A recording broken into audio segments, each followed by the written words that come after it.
Shalom, Mungu awabariki sana.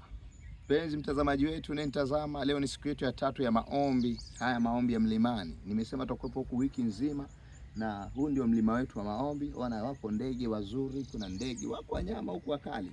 Mtu mwingine anasema inakuwaje sababu mbona hauwezi kutufanya chochote kwa sababu tumewekwa wakfu na pia huu ni mlima wetu. Kwa hiyo wakituona hata wanyama wanajua kabisa kwamba tukuja kwenye maombi. Nisikilize, hamna cha kunizuru.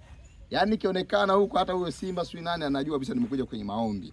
Bwana Yesu asifiwe. Na siku zote mambo mazuri yanapatikana kwenye hatari. Yaani lolote zuri linatoka kwenye hatari. Ukiona watu wanaochimba dhahabu, ukienda kwenye ile mashimo yao, unaweza kaisi anakufa leo. Lakini hawafi kwa sababu wanatafuta kitu kizuri.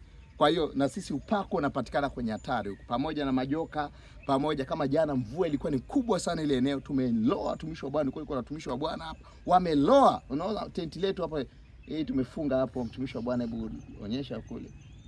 Hiyo ni tenti hapo, kwa hiyo ni sehemu yetu ya maombi. Unaona kuna kiti cha muujiza pale. Kuna magodoro, mgeni sasa, mbona baba unajipenda nimeenda magodoro. Kwa hiyo nataka nije nani?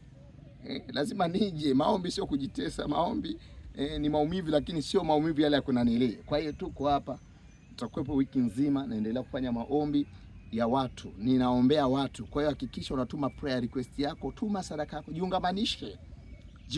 Sadaka ina nguvu sana. Biblia inasema mtu mmoja anaitwa Kornelio. Wengi wanasoma hii habari hawaelewi. Kornelio alikuwa anajua siri ya kujiunganisha. Kornelio alikuwa na neema ya kujiungamanisha, alikuwa anajipatanisha sana na sadaka. Alikuwa anapatanisha maisha yake na sadaka. Kwa hiyo siku moja wakati watu wa Mungu wanahubiri huku na huku na huku, Bwana akatuma mjumbe, Bwana akatuma malaika. Akaambia nendeni mkamwokoe Kornelio kwa sababu sadaka zake na dua zake zimefika mbele yangu. Ona maombi na sadaka za Kornelio zilifika mbele za Mungu. Kwa unapofanya ibada ya sadaka, unapojitoa mbele za Mungu, una connect na upako. Sala yako, dua zako, yale umeomba miaka mingi yatafika mbele za Mungu na utafunguka na kupokea baraka. Mungu wa mbinguni awabariki sana. Acha tuendelee kufanya maombi. Muda wangu wa maombi umeshafika. Acha nikaendelee kumtafuta Bwana, lakini hakikisha unatuma maombi. Nataka agenda, tuma maombi, prayer request, tuma maombi. Biblia inasema leteni hoja zenye nguvu. Hoja, isiyo hoja kawaida, hiyo hoja yenye nguvu.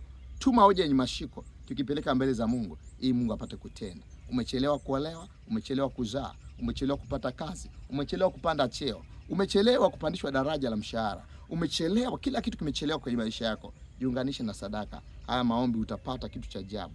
Mungu atafungua, nyota yako itang'aa, utapandishwa cheo. Mwaka jana nilikuwa kwenye mlima maombi, ilikuwa sio mlima, kwa mlima mwingine.